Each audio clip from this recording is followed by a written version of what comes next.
저희 출발 증시 이제 매주 화요일 이 시간에는 여러분께서 관심 있는 업종에 대해서 깊이 있게 파보면서 공부를 하는 시간 마련을 했습니다. 업종 주민, 오늘은 첫 번째 업종으로 조선업종에 대해서 준비를 했습니다. 먼저 각 증권사의 애널리스트에게 최근에 이슈에 대해서 설문조사를 저희가 직접 했습니다. 이 내용을 이혜은 캐스터가 정리해드립니다. 시장이 주목하고 있는 업종을 들여다보는 업종 주민 시간입니다. 미중 갈등, 신조성가 상승 등으로 조선주가 부각을 받고 있죠. 이번 주는 애널리스트들이 바라본 조선 섹터 확인해 보겠습니다. 조선 섹터 설문 질문은 크게 4개로 구성되어 있습니다. 미국의 중국 제재 예상 시나리오, 신조선가 상승 모멘텀, 조선사들의 수주 목표 달성 여부, 그리고 1분기 실적 전망도 체크해봤는데요. 먼저 1번 질문이죠. 미국의 중국 제재 예상 시나리오와 관련해 SK증권의 한승환 연구위원은 구체적인 제재안이 결정되지 않은 현 단계에서 실질적인 영향력을 예단하기에는 이르다고 봤습니다. 높은 선가 등을 감당할 만큼의 제재안이 나오지 않는 이상 실질적인 영향력은 제한적일 수 있겠으나 국내 조선업으로의 반사이익 기대감은 중장기적으로 지속될 것으로 전망했습니다. 신한투자증권의 이동원 연구위원은 미국의 중국 제재 실효성이 크지 않다고 봤으며 관세 부과 등으로 인한 중국의 원가 상승은 선가 상승으로 이어질 수 있다고 봤습니다. 교보증권의 안유동 연구위원은 미국이 선박 구매자로서 미치는 영향이 미미해 조선 업계에 미칠 영향은 제한적일 수도 있다고 봤습니다. 다만 MRO 등 특수선 부분에 있어 국내 업체에 외주를 줄 수 있지 않을까 하는 기대감은 존재한다고 덧붙였습니다. 자, 그럼 이어서 신조선가 전망도 함께 짚어볼까요? 세 연구위원 모두 신조선가 상승 여력이 유효하다고 보고 있었습니다. 한승환 연구위원은 최근 3년간 인플레이션이 선가 상승을 주도했다며 선박 공급자 우위에 따른 가격 상승 여력은 충분히 남아있다고 진단했습니다. 이동원 연구위원 역시 임금 상승분 반영과 수주 잔고 증가에 따라 높아진 협상력으로 선가 상승 추세는 지속될 것으로 전망했습니다.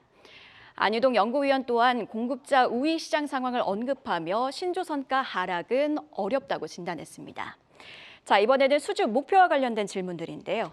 SK증권의 한승환 연구위원은 조선 3사의 올해 수주 목표가 보수적인 점을 감안하면 초과 달성이 거의 가능하다고 진단했습니다. 교보증권의 안유동 연구위원은 상성 부분 국내 조선사들의 수주 목표 달성률이 현재 HD현대중공업 40.5%, 현대삼호중공업 93.4% 등인 점을 고려하면 목표 달성이 가능하며 추가 수주 가능성도 존재한다고 봤습니다. 자, 그럼 돌아오는 1분기 실적 발표에서는 어떤 점들을 주목해보면 좋을지도 물어봤습니다. 한승환 연구위원은 조선 3사의 분기 흑자 전환 가능성을 언급했습니다. 다만 실적 개선 폭이 작년과 비교했을 때는 크지 않을 수도 있다고 봤고요. 안유동 연구위원은 계단식 실적 전망을 예상한다며 상저하고의 수익성 개선을 언급했습니다. 추가로 연구위원 세 분의 조선주 탑픽도 물어봤습니다. SK증권의 한승환 연구위원은 미국 MRO 사업 수주 가시화에 HH현대중공업과 하나오션을 탑픽으로 선정했고요. 신한투자증권의 이동원 연구위원은 삼성중공업이 수주 포트폴리오와 실적 턴어라운드 면에서 가장 안정적이라고 진단했습니다. 마지막으로 교보증권의 안유동 연구위원은 상반기 탑픽은 한국조선해양을, 하반기 탑픽은 HH현대중공업을 선정했는데요. 상반기 한국조선해양의 경우 상선 부분 수익성이 긍정적인 자회사 현대삼호중공업을 간접적으로 투자한다는 관점에서 하반기 HD현대중공업은 내년 규제 본격화로 친환경 선박 발주 수혜를 받을 거란 관점에서 선정했습니다. 지금까지 애널리스트들이 바라본 조선 업황 함께 짚어봤습니다. 네, 계속해서 애널리스트로부터 자세한 또 내용에 대한 분석 들어보겠습니다. 오늘 이 시간 신영증권의 엄경아 연구위원 모셨습니다. 어서 오세요. 안녕하세요. 네, 저희가 또 연구위원님께 또 수합 분석에 대해서 질문을 드렸었는데 이 부분을 또 화면으로 준비를 했습니다. 먼저 화면 간략하게 살펴보도록 하겠습니다. 네, 조선업종의 강점에 대해서 여쭤봤습니다. 안정적인 수주 잔고 그리고 높은 구조조정 완성도가 있다는 점은 강점. 반면에 인건비 상승이라든지 인력의 노령화는 약점이라고 꼽아주셨습니다. 기회 요인으로는 선박의 친환경 규제가 강화되고 있다는 점, 그리고 화석연료 시장 투자 사이클이 복귀를 한다는 점, 다만 위험 요인으로는 선박 개조로 수리 이력 쌓는 경쟁국, 그리고 불안정한 재료 가격을 꼽아주셨습니다. 일단은 조선주들이 그래도 바닥을 찍고 좀 올라오고 있는데 조선 업황 지금 사이클이 어떻습니까?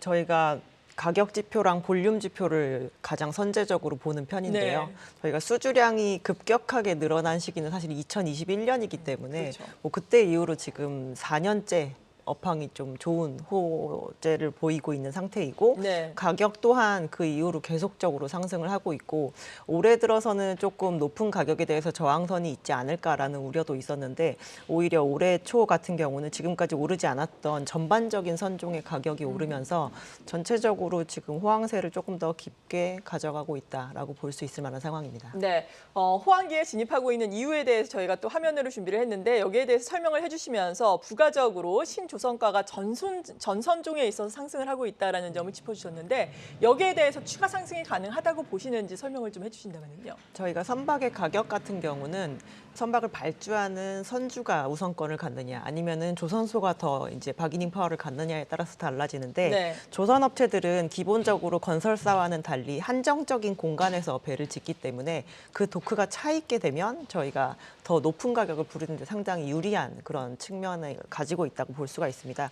그래서 요즘에 수주 잔고 보통 3년 이상 가지고 있다라고 얘기를 네. 많이 하고 있어서 지금은 가격이 하락하기는 굉장히 어려운 구간이다라고 보고 있습니다. 네, 그렇군요. 가격 하락은 어렵다. 그러니까 성과의 추세적인 오름세는 계속해서 이어질 수 있을 것이다라고 긍정적으로 언급을 해주셨고 앞서서 미중 간의 갈등에 따른 반사 이익에 대한 기대감에 대해서 저희가 설문조사를 했는데 다른 애널리스트들의 대답을 보자면은 실효성이 상당히 제한적일 것이다라는데 의견이 좀 모아지고 있는 것 같아요. 연구위원님께서는 어떻게 생각하고 계시나요? 저희도 그때 당시 같은 의견을 제시를 했었는데요. 네. 저희가 미중 무역 갈등으로 인해서 뭔가 제재가 생겼을 때 반사 이익을 보려면 기존에 중국으로부터 뭔가 많은 수입을 했었는데 그거를 대체제로 한국 시장을 찾을 때 이제 바라볼 수 있는 이득이라고 네. 볼 수가 있는 거잖아요. 근데 미국 자체는 대단히 큰 해운국도 아니고 대단히 큰 조선국가도 아닙니다. 단지 유럽에서 해운 서비스를 제공을 하는데 그거를 이용하는 큰 수요자일 뿐이기 때문에 직접적으로 제재를 가할 수 있는 부분은 별로 없다라고 보셔야 될 것 같습니다. 그래요. 네. 그렇군요. 직접적으로 미국이 제재를 가할 수 있는 부분은 별로 없다라고 말씀해 주셨는데 아무튼 조선에 있어서 우리의 경쟁사가 되고 있는 것이 중국 업체들 아닙니까? 네, 맞습니다. 중국 업체들 규모가 어느 정도이고 어느 정도로 우리가 비교를 해볼 수 있는지 먼저 궁금한데요. 그 실제로 선박 시장의 규모와 그 중에서 중국이 뭘 잘하고 우리나라가 뭘 잘하는지를 네. 좀 보면 조금 쉽게 체득을 하실 수 있을 것 같은데요. 전 세계 상선 시장에서 이제 화물을 운반하는 선박의 규모가 6만 척이 조금 넘는 수준이고 그 중에서 저희가 이제 소위 저부가 가치 선박이다라고 얘기를 하는 네. 것의 비중이 이제 탱커와 벌커에 많이 쏠려 있는 편에 해당이 되는데요. 왜냐하면 저희가 커다란 선박에 화물을 쓸어 담는 형식으로 담기 때문에 네. 선박이 대체적으로 선속도 느리고 그리고 이제 많은 화물을 한 번에 그냥 실는 형태라서 복잡하게 생기지 않은 편이거든요. 근데 보시다시피 그 선박들의 비중이 전체 중에서 절반이 넘게 차지를 하고 있습니다. 네. 그래서 지금 중국이 단순 톤수로 봤을 때는 당연히 이제 과반이 넘는 선박을 항상 만들어내는 그런 구조를 가지고 있는데 네. 최근에 코로나 이후에는 저희가 좀 특이하게도 기존의 선박의 비중에서 크게 차지하지 않는 이 LNG 선박과 컨테이너 선박이 워낙 전방 시황이 좋았던 상황인지라 그걸로 인해서 발주가 굉장히 많이 되었고 그로 인해서 이제 지금까지 저희가 최근 2, 3년 동안은 한국의 수주 점유율이 월등히 높은 거를 많이 목격을 했었는데요. 네. 이거는 이 시장의 평균적인 상황은 아니다라고 판단을 하셔야 될 것 같습니다. 네, 그렇군요. 그러니까 고부가 가치 선박에 더 또 주력을 하고 있는 우리나라 업체와 좀 차별화가 된다라는 말씀이신데 중국도 그렇다면 고부가 가치 선박을 만들려고 노력을 하지 않을까요? 이 부분에 대해서는 지금 추세가 어떻습니까? 중국이 자체적으로 필요한 컨테이너 선박이나 LNG 선박, LPG 선박에 대해서는 분명히 이제 자국에서 생산하는 체제를 갖추려고 많이 노력을 할 거라고 보고 있고요. 이제 자체적으로 중국에서 선박 금융을 대면서 이제 그런 부분을 좀 만들려고 하는 네. 프로젝트는 계속 진행이 될 것이고 저희가 그 부분을 따라오는 거는 크게 이제 어떻게 할 수 없다라고 생각을 하고 있습니다. 네. 근데 기본적으로 전 세계에서 필요한 선박의 규모가 이제 이제 그냥 단순 사이즈로 봤을 때는 어쨌든 중국에서 주력으로 하고 있는 그 부분이 굉장히 큰데 만약에 중국이 한국과 똑같은 거를 만들겠다라고 이쪽으로 쏠리게 되면 그 나머지 원래 중국이 하고 있던 역할을 분명히 다른 어디에선가 대체를 해야 되거든요. 그러겠죠. 근데 지금은 그런 정도의 규모로 커버할 수 있는 대체 국가가 나오지 않는 상황이라 만약에 우리나라와 경쟁을 더 세게 하겠다고 오게 되면 중국이 원래 하고 있던 그쪽이 가격이 더 올라갈 수도 있기 때문에 아마 그렇게 쉽게 옮겨오기는 조금 어려울 것이다라고 저희 보고 있습니다. 네. 그리고 홍해 사태가 지금 장기화가 되고 있는 상황인데 이쪽이 혹시 조선 쪽에도 영향을 미치고 있는지 궁금한데요. 어떻습니까? 저희가 이제 홍해를 그럼 지금 네. 통과하고 있는 배들이 어떤 상태이며 이제 그거와 관련된 해상 운임은 어떠한 움직임인지 네. 보시는 게 좀 중요할 것 같은데요. 홍해 사태가 난 이후에 실제로 수에즈 운하를 통과하는 화물의 양은 많이 줄어드는 게 사실입니다. 저희가 만약에 2021년이나 20년 하반기 뭐 이럴 때처럼 이제 공급망 관련 이슈로 이게 불거진다라고 하면 네. 모든 이 수에즈 운하를 통과하는 해상 운임이 다 강세를 보여야 정상적인 상황이거든요.